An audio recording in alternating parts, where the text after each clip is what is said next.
की जवाबी कार्रवाई लगातार जारी है। ऐसे में 85 दिन से जारी युद्ध में रूस और यूक्रेन एक दूसरे को भारी नुकसान पहुंचाने का दावा कर रहे हैं। यूक्रेन की ओर से दावा यह किया गया है कि इस जंग में रूस को भारी नुकसान पहुंचा। यूक्रेन के दावे के मुताबिक आपको बता दें कि रूस के 28,300 सैनिकों की मौत हो चुकी है, तो वहीं रूस की 3,043 पख्तबंद गाड़ियां भी तबाह हुई है। इतना ही नहीं, जंग में रूस के 1,251 टैंक नष्ट करने का दावा यहां पर किया गया है। यूक्रेन दावा यह भी कर रहा है कि उसने महायुद्ध में रूस की 586 तोपें तबाह कर दी है, जबकि 167 हेलीकॉप्टर्स को मार गिराने का दावा किया गया। यूक्रेन ने रूस के 441 ड्रोन और 202 लड़ाकू तबाह करने का दावा भी यहां पर किया है। और इसके साथ ही आपको बता दें कि न्यूज़ 18 की टीम जो है यूक्रेन से लगातार हर तस्वीर आप तक पहुंचा रही है और युद्ध शुरू हुए 3 महीने के करीब होने को है, लेकिन रूस अब तक राजधानी कीव पर कब्जा नहीं कर पाया है। यूक्रेन के सैनिक कीव के बॉर्डर पर डटे हुए हैं, ये अपनी एक एक इंच जमीन की रक्षा कर रहे हैं। हमारी ये एक्सक्लूसिव रिपोर्ट आप देखिए। इस वक्त हम लोग मौजूद हैं कीव के बॉर्डर पर और मेरे पीछे हैं यूक्रेन के सैनिक, जो भले ही रूस के सैनिकों के मुकाबले संख्या में कम है, लेकिन इनकी जाबाजी की किस्से हर तरफ सुनाई दे रहे हैं। आप देख सकते हैं ये पूरी तरीके से तैयार हैं और इसी तरह से ये मुस्तैदी में रहते हैं। इनके पास आधुनिक हथियार मौजूद हैं जो रूस को मुंहतोड़ जवाब दे रहे हैं और जो जो इलाके में रूसी सैनिक कब्जा कर रहे हैं उनको पीछे खदेड़ रहे हैं। शुरुआत में जब युद्ध शुरू हुआ था तब कहा गया था कि ये इतने दिनों तक टिक नहीं पाएंगे। ये इस युद्ध में टिके भी हैं, बल्कि रूसी सैनिकों को वापस भी लौटा रहे हैं। ये ऐसे ही जाबाज सोल्जर्स मेरे साथ मौजूद हैं। हम इनसे सवाल करेंगे, how you are seeing the present scenario? So we really hope that victory will be very soon. It depends on different situations, but of course everyone is ready to fight until the whole territory of Ukraine will be absolutely safe and will be without Russian soldiers absolutely. भले ही ये संख्या के लिहाज से रूसी सैनिकों के मुकाबले कम है, लेकिन जोश में, जज्बे में इनकी कोई कमी नहीं है। कैमरा पर्सन करम सिंह के साथ Jaspreet Kaur, Ukraine, news 18 India. और यूक्रेन के बोरोद्वांका शहर में एक बैंक्वेट हॉल में रूसी सैनिकों ने अपना बेस बनाया है। रूसी टैंक ने पूरे हॉल और उसके पीछे की इमारत की अपनी चपेट में ले लिया है। इस वक्त मैं मौजूद हूँ बोरोद्वांका शहर में। इस शहर में कई दिनों तक रूसी सेना का कब्जा रहा था। मेरे पीछे ये जो मलबा आप देख पा रहे हैं, दरअसल ये एक बैंक्वेट हॉल हुआ करता था। यहाँ पर रेस्टोरेंट भी था, यहाँ पर शादियों की पार्टी होती थी, बर्थडे पार्टियां होती थी और भी ज्यादा खुशियां मनाई जाती थी। यहाँ पर अलग अलग सेलिब्रेशंस होते थे, लेकिन अब यहाँ पर मातम पसरा हुआ है। और इस बैंक्वेट हॉल को तबाह करने के पीछे की कहानी भी खौफनाक है। मैं ऐसा क्यों बोल रही हूँ, मैं ये आपको बताऊंगी। ये करम आप ये दिखाइए, दरअसल ये जो मलबा है यहीं पर रूसी टैंक तैनात थे और रूसी टैंक के पार्ट्स अभी भी यहाँ पर आप देख सकते हैं। ये पार्ट है टैंक का, उधर भी एक पार्ट पड़ा हुआ है और यहीं पर रूसी सैनिकों ने इस टैंक के जरिए इस पूरे इलाके को निशाना बनाया, जो अब वीरान हो चुका है। ये बोरोद्वांका का साइन है, ये आप देख सकते हैं शहर जो इसमें लिखा हुआ है। पीछे वी का साइन आप देख सकते हैं। दरअसल रूसी सेना जहां से भी जाती थी वो वी और जेड का निशान बनाती थी और अपनी मौजूदगी दर्ज की। अब हम अंदर आते हैं, ये आप पूरा एरिया देख सकते हैं। यहीं पर पार्टियां होती थी। आप देखेंगे कि यहाँ पर अब कुछ भी नहीं बचा है। अब पूरी तरीके से तस्वीर अब बदल चुकी है।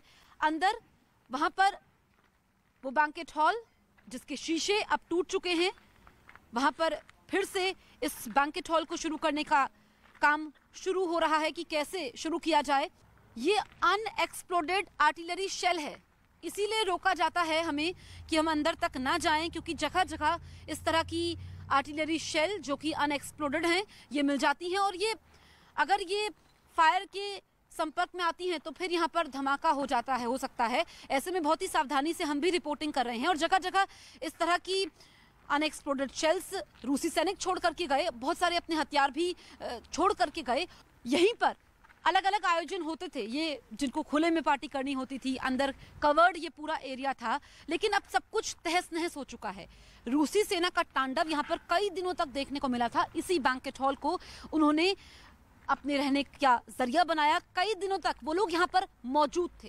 कैमरा पर्सन करम सिंह के साथ जसप्रीत कौर, न्यूज़ 18 इंडिया।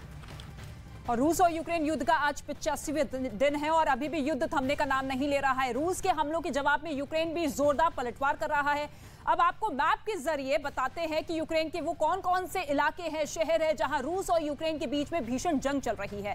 ये देखिए पूरा का पूरा मैप जो कि यूक्रेन का सामने आ चुका है। बहुत से ऐसे इलाके हैं, शहर है जहां पर दोनों देशों की सेना आमने सामने हो चुकी है और सबसे ज्यादा हमले यहां पर रूस की सेना बेलगरत में करती हुई नजर आ रही है, जहां पर तेल डिपो को नष्ट किया जा चुका है, सैन्य ठिकानों को नष्ट किया जा चुका है। इसके साथ ही इज्यूम, रुबीजने, मारियोपोल और खेरसोन, ये तमाम ऐसे शहर है जो कि सीधे तौर पर बॉर्डर से सटे हुए हैं और रूस की सेना की कोशिश यही है कि यहां पर अगर कब्जा कर लिया जाए तो एक पूरी तरीके से लैंडलॉक कॉरिडोर बना दिया जाएगा जो कि सीधे तौर पर रूस की सेना को मॉस्को से लेकर यहां तक ये पूरा जो दक्षिण एरिया है इस पर अब पूरा फोकस है कि इसे टारगेट करते हुए दक्षिण एरिया को अपने अंडर ले लिया जाए। ऐसे में यूक्रेन का अगर बहुत बड़ा हिस्सा रूस की सेना अपने कब्जे में ले लेती है तो ऐसे में फिर अपने देश का झंडा लहराना बहुत आसान हो जाएगा पुतिन के लिए, रूस की सेना के लिए, और इसी वजह से फोकस सबसे ज्यादा इन शहरों पर है।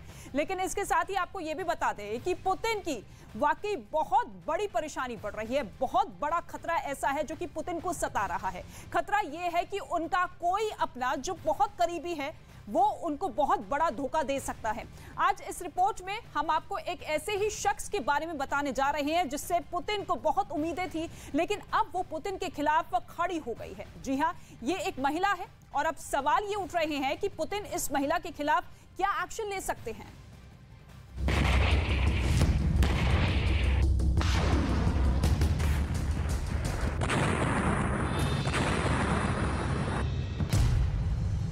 यूक्रेन की बर्बादी और पुतिन के बीच जो भी आएगा सब खत्म होगा। चाहे वो खुद पुतिन के गुरु की बेटी ही क्यों ना हो।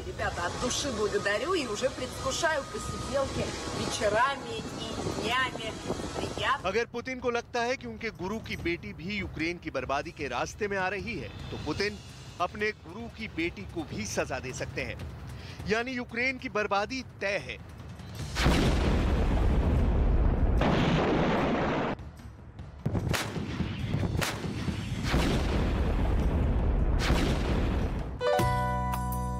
आखिर कौन है सीनिया सबचक जिनको सजा देने का फैसला पुतिन कर सकते हैं?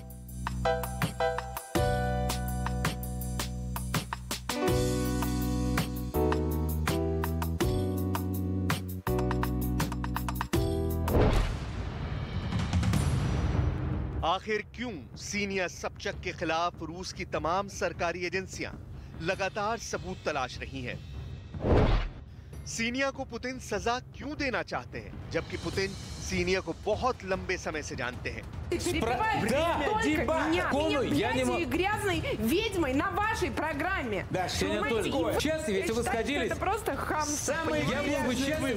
सीनिया सबचक जो बहुत ज्यादा इमोशनल है, वो रूस के एक टेलीविजन पर पॉलिटिकल डिबेट में पहले रोती हैं और फिर डिबेट छोड़कर चली जाती हैं।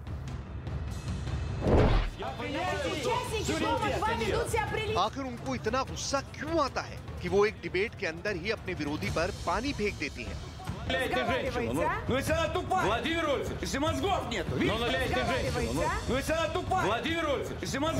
क्या सीनिया सबचक रूस के अंदर लोगों को पुतिन के खिलाफ भड़का रही हैं?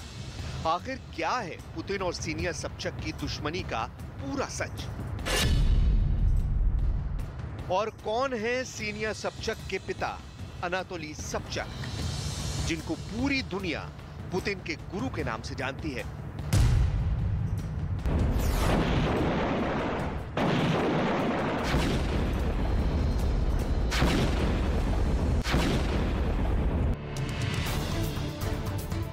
रूस और यूक्रेन के बेहद घमासान युद्ध के बीच में पुतिन सीनिया सबचक पर कार्रवाई करना चाहते हैं, लेकिन इसकी वजह जानने के लिए हमें आज से 30 साल पहले जाना होगा, जब पुतिन एक जासूस के तौर पर रूस में प्रसिद्ध हो चुके थे, लेकिन उनकी कोई राजनीतिक हस्ती नहीं थी।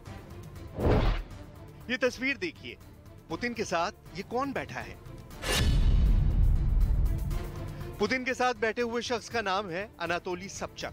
पुतिन को वाकई में पुतिन बनाने वाले अगर कोई शख्स थे तो वो थे अनातोली सबचक। अनातोली सबचक रूसी कानून के विद्वान थे।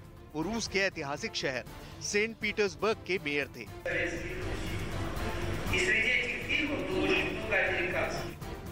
अनातोली सबचक साल 1991 से 1996 तक सेंट पीटर्सबर्ग के मेयर रहे। अनातोली ने पुतिन को अपना प्रतिनिधि यानी डिप्टी मेयर बना दिया था। यहीं से पुतिन के राजनीतिक जीवन की शुरुआत हुई थी। धीरे धीरे पुतिन अपने आकर्षक व्यक्तित्व के चलते बहुत ज्यादा लोकप्रिय हो गए। रूस में साल 1999 के दौर में पुतिन की लोकप्रियता चरम पर पहुंचने लगी और कुछ ही हफ्तों में वो रूस के प्रधानमंत्री बन गए। इस पूरी राजनीतिक यात्रा में पुतिन का साथ दिया था अनातोली सबचक ने। साल 1995 के दौर से सीनिया और पुतिन एक दूसरे को जानने लगे थे, क्योंकि सीनिया पुतिन के गुरु अनातोली की ही बेटी थी। लेकिन साल 2000 में अनातोली की मौत के बाद सीनिया और पुतिन के बीच की दूरी बढ़ती चली गई। सीनिया सबचक और पुतिन के बीच कटुता इतनी ज्यादा बढ़ गई कि सीनिया ने पुतिन के खिलाफ राष्ट्रपति पद का चुनाव भी लड़ा और तब पूरी दुनिया के कैमरे सीनिया की तरफ घूम गए। हर तरफ सीनिया की ग्लैमरस लाइफ की चर्चा होने लगी। सीनिया सबचक को पहले रूस में एक पार्टी गर्ल के रूप में जाना जाता था। वो रियलिटी शोज में हिस्सा लेती थी और डांस करने का शौक था।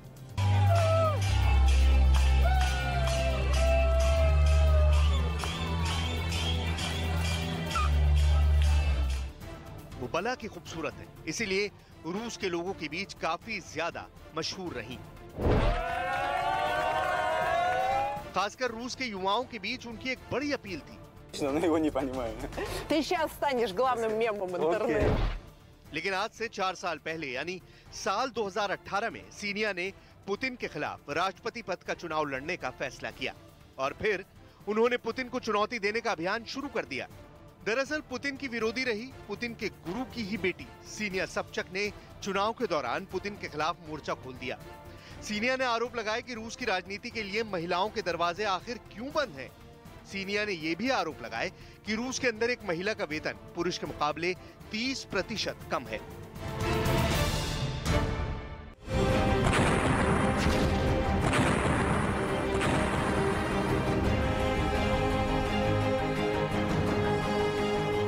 पुतिन और सीनिया के बीच सबसे बड़ी जंग शुरू हुई राष्ट्रवाद के मुद्दे पर। दरअसल सीनिया ने यह कहना शुरू कर दिया कि पुतिन और उनके समर्थकों का राष्ट्रवाद झूठा है। सबसे बड़ी बात, रूस ने हथियारों के दम पर यूक्रेन के इलाके क्राइमिया पर कब्जा कर लिया था। लेकिन सीनिया ने चुनाव प्रचार के दौरान ये कहना शुरू कर दिया कि क्राइमिया पर कब्जा करके रूस ने 1994 के बुडापेस्ट समझौते का उल्लंघन किया है। सीनिया ने यह भी कहा कि क्राइमिया की स्थिति पर एक जनमत संग्रह करवाया जाए। इस तरह के दावों से पुतिन की नाराजगी बढ़ती गई और पुतिन के समर्थकों ने यह कहना शुरू कर दिया कि सीनिया रूस के विरोधियों की एजेंट हैं। अब सबसे बड़ा सवाल यह था कि आखिर सीनिया अपनी बात किस माध्यम से कहती, क्योंकि पूरे रूस में अगर कोई मीडिया है तो वो सरकारी मीडिया है और पूरे सरकारी मीडिया पर पुतिन का कंट्रोल है और हर एक अहम पद पर पुतिन के ही करीबियों का कब्जा है।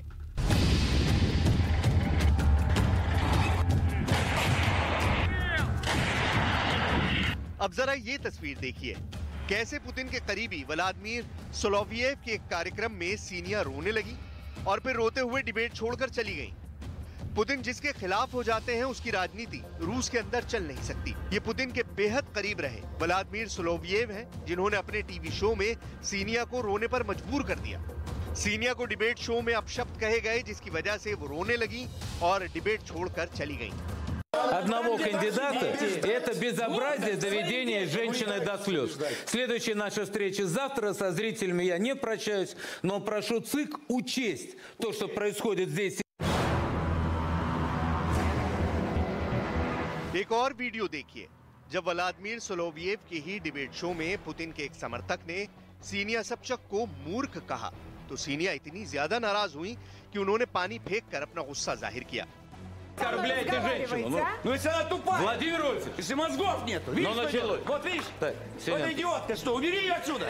और इसके बाद भी इस कार्यक्रम में सरेआम सीनिया को गालियां दी गईं और सीनिया को अपमानित करने वाला ये सारा मंच सजाया था व्लादिमीर सोलोवियेव ने, जिनके लिए कभी-कभी खुद पुतिन भी बैटिंग करते हैं। पुतिन सिर्फ अपनी ही विचारधारा वाले लोगों को पसंद करते हैं। पुतिन ने आरोप लगाया था कि व्लादिमीर सोलोवियेव का कत्ल करने के लिए ज़ेलेंस्की ने अपनी स्पेशल टीम भेजी थी। रूस की स्पेशल फोर्स ने सोलोवियेव का कत्ल करने आए ज़ेलेंस्की के एजेंट्स को एक ऑपरेशन करके गिरफ्तार करवा लिया था। और फिर व्लादिमीर सोलोवियव के लिए एक बयान भी जारी किया था। Органами Федеральной службы безопасности пресечена деятельность террористической группы, которая планировала нападение и убийство одного из известных российских тележурналистов. Конечно, сейчас будут от этого открещиваться, но факты и доказательства неопровержимы. पुतिन टीवी एंकर सोलोवियव को इसलिए पसंद करते हैं क्योंकि वो जोशीले भाषण देते हैं और पुतिन के लिए रूस के अंदर माहौल बनाने का काम करते हैं। Если вы считаете, что мы остановимся на Украине, подумайте 300 раз. И если вы считаете, что мы остановимся на Украине, подумайте 300 раз. लेकिन दूसरी तरफ पुतिन अपने गुरु की ही बेटी सीनिया को पसंद नहीं करते क्योंकि सीनिया क्राइमिया में जनमत संग्रह करवाने की बात कहती हैं। सीनिया पर आरोप ये लगाया गया कि उनको विदेशी फंडिंग मिल रही है और इसीलिए वो पुतिन के खिलाफ है। अगर विदेशी फंडिंग के सबूत मिल गए तो रूस सीनिया को विदेशी जासूस घोषित कर देगा और दंडात्मक कार्रवाई करेगा। सीनिया सबचक पर पुतिन एक्शन तो जरूर लेना चाहते हैं, लेकिन वो ये भी नहीं चाहते कि उन पर कोई इल्जाम लगे, क्योंकि अगर सीनिया पर सीधी कार्रवाई की जाती है तो सीनिया की लोकप्रियता रूस के अंदर बढ़ सकती है और पुतिन की राजनीति को झटका लग सकता है। इसीलिए रूस की संस्थाएं अब लगातार सीनिया सबचक के अकाउंट्स की तलाशी कर रही हैं। यूक्रेन में युद्ध जैसे जैसे आगे बढ़ रहा है, युद्ध लंबा खिंच रहा है और यूक्रेन के अंदर से रूस के सैनिकों की लाशें मॉस्को पहुंच रही हैं। रूस की जनता की बेचैनी भी बढ़ती जा रही है और इसीलिए पुतिन के प्रचार तंत्र ने यह कहना शुरू कर दिया है कि यूक्रेन युद्ध से रूस के लोगों की जिंदगी और बेहतर होगी। अब देखना यह है कि क्या सीनिया पुतिन के खिलाफ अपनी राजनीतिक जंग को आगे बढ़ा पाती हैं या फिर उनका अंजाम बुरा होने जा रहा है। और अब आपको दिखाते हैं यूक्रेन युद्ध से जुड़ी हुई 10 बड़ी खबरें। अमेरिका ने कीव में फिर से शुरू किया अपने दूतावास का संचालन। करीब 3 महीने के बाद अमेरिका ने अपने दूतावास को खोला। अमेरिकी विदेश मंत्री एंटनी ब्लिंकन ने कहा कि अमेरिका यूक्रेन की सरकार और लोगों के साथ खड़ी।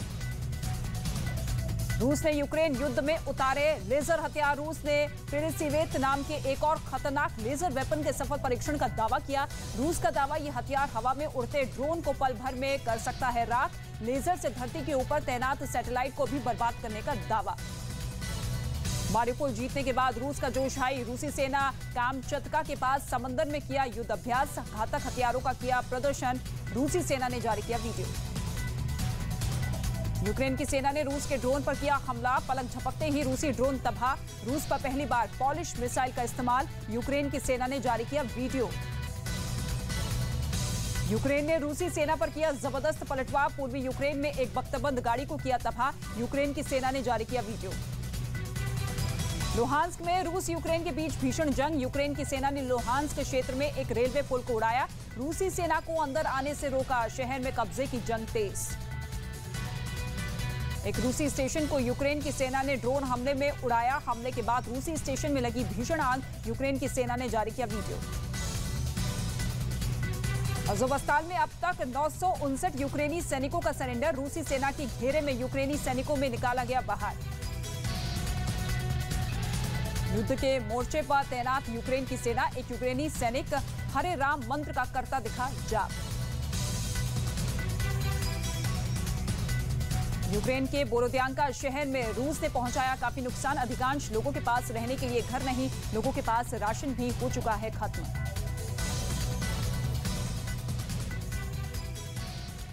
यूक्रेन में राम नाम सुनाई पड़ना हैरान करने वाला है, लेकिन हैरानी तब और ज्यादा बढ़ गई जब एक यूक्रेनी सैनिक के मुंह से राम का नाम सुनाई पड़ा।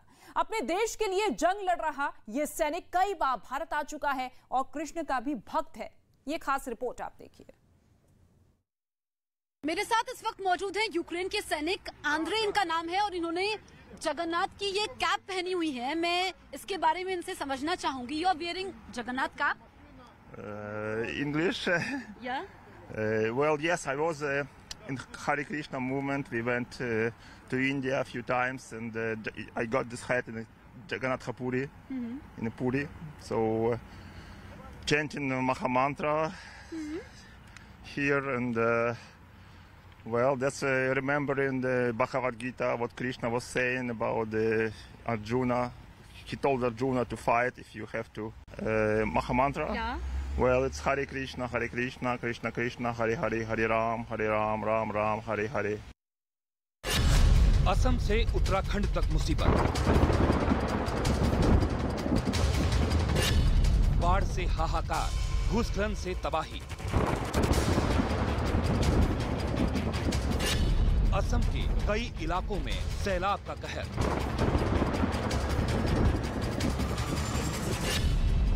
आफत की बारिश से बेबस जिंदगी।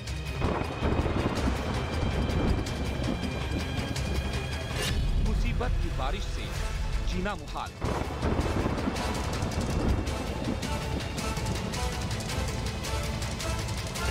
आसमानी आफत में ऑपरेशन रेस्क्यू।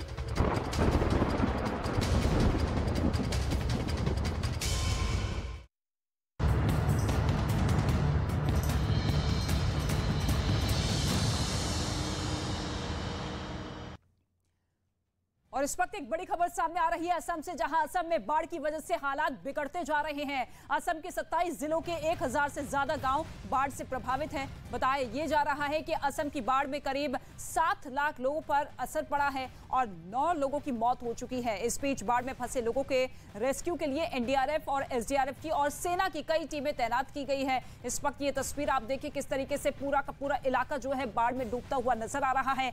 27 ऐसे जिले हैं जो कि सीधे तौर पर असम में आई बाढ़ की चपेट में आ चुके हैं। इस वक्त रेस्क्यू ऑपरेशन युद्ध स्तर पर जारी है, क्योंकि लोगों तक सामान पहुंचाने की सबसे ज्यादा दिक्कत हो रही है। लोग अपने घरों में पूरी तरीके से कैद हो चुके हैं और जहां पर सबसे ज्यादा बाढ़ के हालात बद से बदतर हो चुके हैं, वो पूरा का पूरा इलाका जो है बाढ़ के पानी में समा चुका है। तस्वीरें आप देखिए, एक तरफ भीषण गर्मी लगातार जारी है उत्तर भारत में, लेकिन दूसरी ही तरफ ये तस्वीर जहां पर बाढ़ ने आफत ला दी है इन लोगों के लिए। और असम में बारिश के कहर से बर्बादी आ चुकी है। कई जिले बाढ़ में डूब चुके हैं, लाखों लोग बेघर हो चुके हैं। असम की नदियां खतरे के निशान से ऊपर बह रही है। सबसे ज्यादा अगर कोई जिला प्रभावित हुआ है तो वो है होजाई और कछार। असम भारी बारिश और बाढ़ के बीच पहाड़ी जिलों में कई भूस्खलन भी आ चुकी है। भूस्खलन और जलभराव से पुलों, सड़कों और रेलवे की पटरियां तबाह हो चुकी है। असम में कोपिली और दिसंग नदी खतरे के निशान से ऊपर बह रही है। ये 4 तस्वीर आप देखिए किस तरीके से नदियों का रौद्र रूप दिखाई दे रहा है। खतरे के निशान से ऊपर कई नदियां बह रही है, जिसके बाद हालात जो है बद से बदतर होते हुए नजर आ रहे हैं। लोग पूरी तरीके से इस सैलाब में फंसते हुए।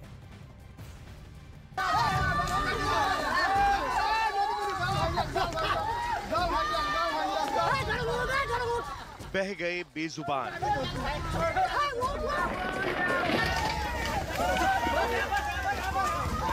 पल भर में बहा पुल, डूब गया रेलवे स्टेशन, बाढ़ में पलटी ट्रेन, सड़कों पर आया सैलाब, सैकड़ों गांव डूबे, स्कूल कॉलेज डूबे, डूबी दर्जनों गाड़ियां।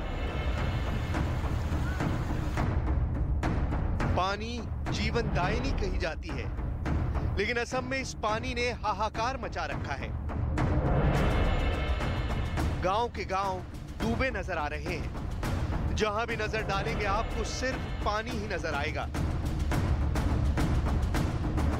कुदरत के कहर से इंसान से लेकर बेजुबान सब संकट में हैं। असम में सबसे ज्यादा तबाही हुजाई में आई है। भारी बारिश के बाद हुजाई जिले में बाढ़ आ गई है। सड़कों पर सैलाब उमड़ आया है। गांव के गांव डूबे नजर आ रहे हैं। लोग कमर तक डूबकर रास्ता तय कर रहे हैं। इलाके में नाव चल रही है। बाढ़ में सैकड़ों लोगों की गृहस्थी बर्बाद हो गई है। लोगों के आशियाने बह गए हैं। इस वक्त हम एक स्थानीय लोगों की जो एक स्थानीय बोट होती है उस पर सवार हैं और यही जरिया है आम लोगों का एक हिस्से से दूसरे हिस्से के जाने के लिए। इस वक्त देखिए वहां पर मेन रोड है और यहां पर गांव है, यानी लोगों के घर हैं। अगर लोगों को अपने घर से निकलकर मेन सड़क तक जाना है तो इसी तरह की ये जो बोट बनाई गई है, पारंपरिक बोट है आसाम की, ये बोट पे लोग बैठते हैं और इसी तरह से एक हिस्से से दूसरे हिस्से तक सफर करते हैं। वजह यही है कि हर तरफ, यहाँ एक खेत था, अब खेत नजर नहीं आ रहा है आपको, हर तरफ पानी ही पानी, सैलाब ही सैलाब नजर आ रहा है। क्योंकि अगर हम नीचे पांव रखेंगे तो ऐसा समझ लीजिए कि हम जल समाधि ले लेंगे। तो कितनी दिक्कतों का सामना असम के इन तमाम गांव के लोगों को करना पड़ रहा है। असम के होजाई में भारी बाढ़ के बीच फंसे लोगों का रेस्क्यू ऑपरेशन भी किया गया। लोगों को नाव में बिठाकर सुरक्षित जगहों पर पहुंचाया गया। होजाई जिले में एसडीआरएफ की टीम लोगों का रेस्क्यू कर रही है। प्रशासन की मदद सभी तक नहीं पहुंच पा रही है। होजाई में लोग खुद से ऊंची जगहों पर पनाह लेते दिखे। असम के होजाई में भारी बाढ़ के बीच कई गाड़ियां फंसी हुई दिखाई दी। होजाई में ज्यादातर सड़कें पूरी तरह से पानी में डूब चुकी हैं। आप देख रहे हैं कि लोगों के लिए कोई भी आने का व्यवस्था नहीं है, क्योंकि यहाँ पे जो कोई बोट नहीं है। और हालांकि हमको बताया गया है कि एसडीआरएफ की तरफ से 3-4 बोट दिए गए हैं, लेकिन इतने सारे लोगों के बीच में 3-4 बोट एक्चुअली काफी नहीं है। क्योंकि आप देख रहे हैं कैसे लोग, बच्चे यहाँ पे, थोड़ा सा कैमरा पर्सन को अनुरोध करूंगी कि वो दिखाए थोड़ा सा आप लोगों को, जैसे बच्चे इतना ज्यादा दिक्कत होने के और इतना ज्यादा डेंजर फेस करके वो लोग इधर से उधर जा रहे हैं। भाई आप यहाँ में इससे कितने लोगों को ला रहे हैं? ये तो एक ऐसा वाला नाव है जो आपने घर पे बनाया है। इससे तो ज्यादा पास आ जाइए इस तरह इससे तो ज्यादा लोग नहीं बैठ सकते, 2-3 लोग बैठ सकते हैं। जो बूढ़ा आदमी है चल नहीं सकता है, बस वही लोग इससे सफर करता है। नहीं तो जो जवान लोग है वो लोग तो पैदल आ जाते हैं। असम के नगांव में हाल बहुत बुरा है। बाढ़ ने ऐसा कोहराम मचाया है कि लोगों की जिंदगी तबाह हो गई है। इलाके डूबे हुए हैं। लोग ऊंची जगहों पर पनाह के लिए पलायन करते नजर आए। कोई अपने मासूम को कंधे पर बिठाकर जल संकट से निकलता दिखाई दिया, तो कोई अपने मवेशियों को उठाकर जाता दिखाई दिया। नगांव में बारिश के बाद कोपली नदी खतरे के निशान से ऊपर आ गई, जिसके बाद पूरे इलाके में पानी ही पानी नजर आने लगा। हालात बदतर हुए, घर डूब गए तो बेबसी में लोग टेंट में रहने को मजबूर हो गए। आसमान से बरसी बारिश की बूंदों से पूरी गृहस्थी इस टेंट में सिमट गई। असम के गहपुर में एक स्कूल में बाढ़ का पानी भर गया। स्कूल की इमारत में कई फीट पानी भरा हुआ दिखाई दिया। इस वजह से छात्रों को स्कूल से घर जाना पड़ा। गहपुर जैसा हाल नलबाड़ी का दिखा, जहां स्कूल की फील्ड से लेकर क्लासरूम सब में पानी भरा हुआ है। वहीं असम के रंगिया में गर्ल्स कॉलेज में बाढ़ का पानी घुस गया, जिस वजह से छात्रों को भारी परेशानी का सामना करना पड़ा। असम में मूसलाधार बारिश, बाढ़ और भूस्खलन का ट्रिपल अटैक हुआ है। सैकड़ों गांव तबाह हो चुके हैं। कछार जिला सबसे ज्यादा प्रभावित है। 33,000 लोगों को सुरक्षित कैंप में पहुंचाया गया है। असम के 20 से ज्यादा जिलों में आसमानी आफत से कोहराम मचा है। करीब 2 लाख लोग इस जल प्रलय की चपेट में हैं। कई जगह भूस्खलन हुआ है। बाढ़ और भूस्खलन की वजह से असम पड़ोसी राज्यों से कट गया है। हालात ऐसे बन चुके हैं कि राहत और बचाव के लिए सेना को लगाना पड़ गया है। मैदान में असम सरकार के मंत्री उतर पड़े हैं। और असम के सिलचर में हालात बिगड़ चुके हैं। पानी में रेलवे स्टेशन डूब चुका है। सिलचर में बराक नदी उफान पर है, जिसके बाद सड़कें तालाब बन गई हैं। लोग राहत शिविरों में जाने को मजबूर हो चुके हैं। रेलवे स्टेशन पर बाढ़ में एक ट्रेन भी फंसी दिखाई दी।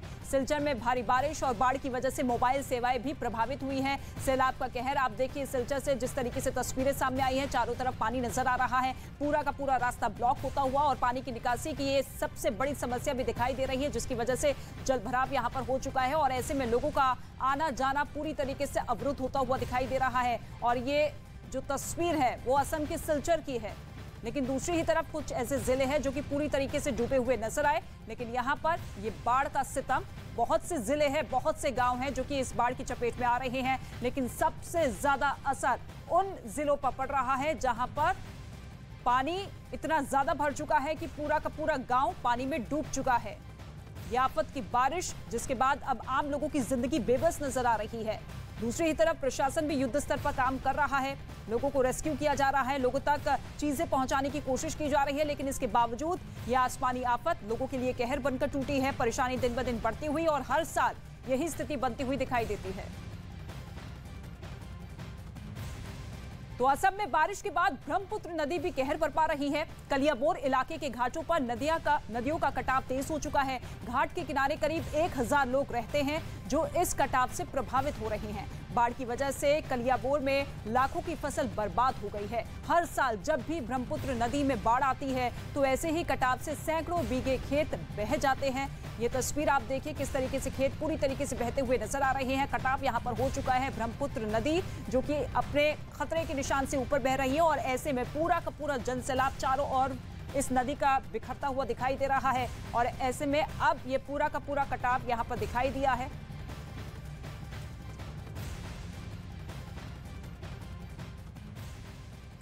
और असम में बाढ़ की वजह से होजाई जिला सबसे ज्यादा प्रभावित हुआ है। हजारों लोग अभी भी बाढ़ की चपेट में हैं, फंसे हुए हैं। होजाई जिले में फंसे लोगों को सेना के जवानों ने राहत और बचाव कार्य के तहत बचाने की कोशिश की है। इस बीच सैकड़ों लोगों ने स्कूलों में पनाह ली है।